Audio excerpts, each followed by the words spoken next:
des gammes, des accords et des intervalles. Et oui, regardez. Bon, la fréquence, ça y est, on a vu, là, vous comprenez mieux que c'est un spectre continu. Et puis là, bon, c'est une amie qui chante, là.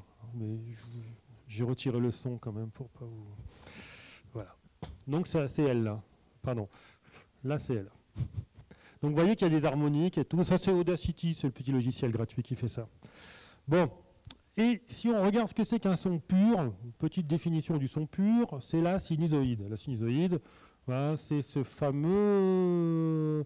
Si on regarde sur la transformée de Fourier d'une sinusoïde, c'est un Dirac en Fourier et réciproquement, en plan de Fourier, en fréquence. Donc vous voyez ici, j'ai quelque chose qui ressemble à une impulsion qui est calée sur une période très précise.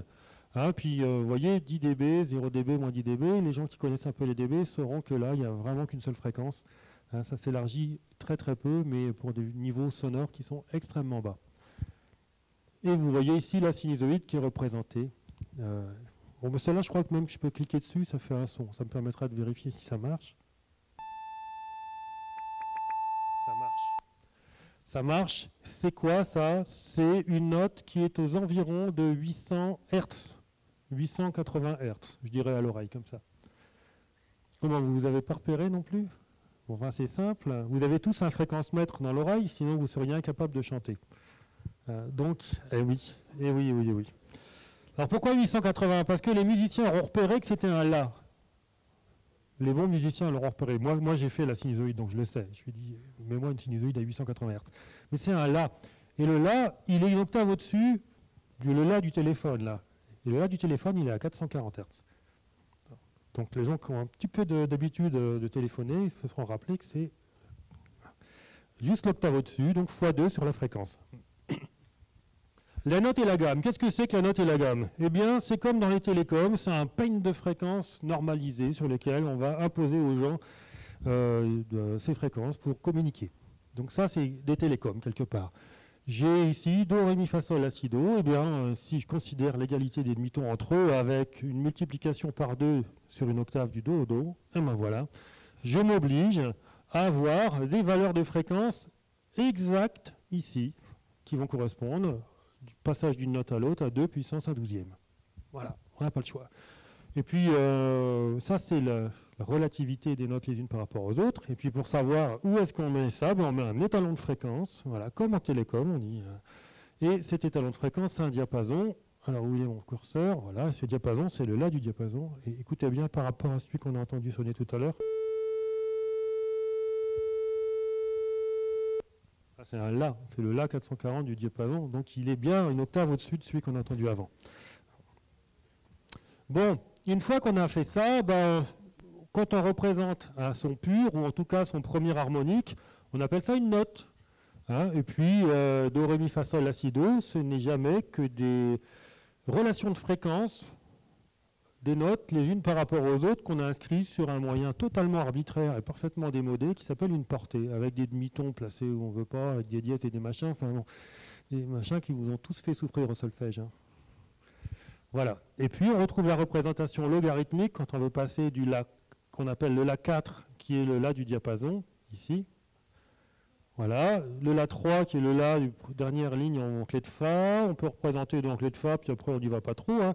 Mais 27,5 Hz, normalement, on pourrait encore entendre. Et puis tout là-haut, ben, on peut entendre, hein, celui-ci, on le joue couramment, et celui-là, il est encore sur le piano. C'est peut-être la dernière note d'ailleurs, je vérifie. Non, il en reste encore. Voilà. Bon, alors maintenant, on va se demander comment est-ce qu'on fait pour jouer juste. Alors, c'est pas difficile. Hein. Sur le piano, bon, soit on prend un clavier électronique et on fait confiance au fabricant. Soit on prend un clavier du type piano et on fait confiance à l'accordeur, on l'appelle. Parce qu'en général, un piano n'a aucune raison d'être juste. Ça dépend ce qu'on appelle juste. Bon, pour jouer juste, qu'est-ce qu'on fait? On utilise l'une des fréquences normalisées. Si on s'écarte trop de ces fréquences, on va dire que c'est faux. Voilà. Donc ça, c'est le langage courant qui nous dit ça. Vous dites à ça à un violoniste, il dit bah, moi je mets mon doigt là, et puis quand c'est faux, je corrige. Voilà. Mais la définition précise, il ne va pas pouvoir vous la donner. Donc il va avoir l'habitude d'avoir dans son fréquence-mètre interne les notes qui correspondent à ce qu'il appellera la justesse, qui sont suffisamment en mémoire. Bon, alors là, j'ai la possibilité de vous montrer un Fa 698, peut-être, je ne sais pas s'il veut. Non, voilà, avec un La 880. Bon, j'espère que vous appréciez à sa juste valeur. Bon, il y a des harmoniques là, on est très proche du signal carré, ça sature. Hein. Si on s'en écarte trop, c'est faux. Ah oui, mais faux, quelle est la tolérance pour jouer juste? Alors, je vais enfin pouvoir faire des statistiques valides avec 140 personnes. Vous allez me dire si vous entendez la différence. Donc vous allez voir, vous êtes prêts. Un demi-ton, c'est 5,94% de la fréquence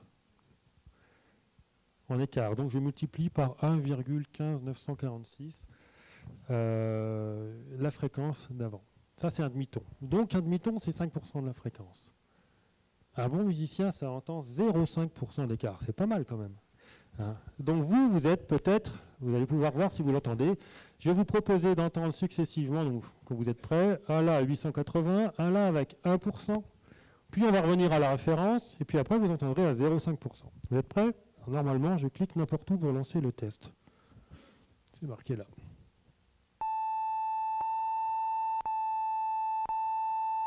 Vous avez entendu les quatre?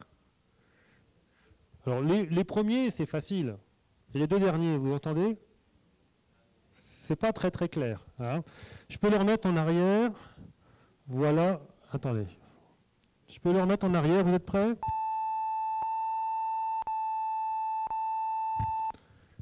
Les deux derniers, on n'est pas complètement sûr. Et heureusement, on entend la référence juste avant. Et si on n'entendait pas la référence juste avant, sûrement que ça passerait. Bon. Mais 0,5%, c'est pas suffisant. Les gens qui travaillent dans la musique vous diront 0,5%, c'est pas suffisant. Même si vous l'avez entendu là, c'est pas suffisant. Regardez, on va faire un test, on va superposer les sons. Donc si vous jouez à 0,5% par rapport à votre voisin, imaginez que vous jouiez tous les deux la même note, je sais pas, la guitare, le violon, il ne faudrait pas tirer trop la corde pour ne pas faire monter la note. Écoutez ce que ça donne quand on superpose les deux. Alors il faut que je retrouve mon curseur. Si vous le trouvez, vous me dites, voilà, il est là. Vous entendez ça? Alors, vous me dites, oui, le deuxième, il fait une ondulation bizarre. Non, c'est pas le deuxième. Je vous le fais écouter tout seul. Il fait que ça. C'est quand on met les deux ensemble. On entend ça. Et ça, c'est quoi? Eh bien, c'est des interférences plus ou moins désagréables à l'oreille. Alors, pour être certain qu'elles soient désagréables à l'oreille, vous faites l'expérience avec deux flûtes à bec dans l'aigu. Et pour ceux qui sont très bien équipés, vous essayez avec deux piccolos dans le suraigu. Et là, il y en a qui ont essayé déjà. Il y en a qui ont déjà essayé, et là vous me comprenez. C'est insupportable. C'est insupportable, pourquoi? Parce que le battement, qu'est-ce qui se passe? Hein? Eh bien oui, des interférences, mais alors, comment jouer juste?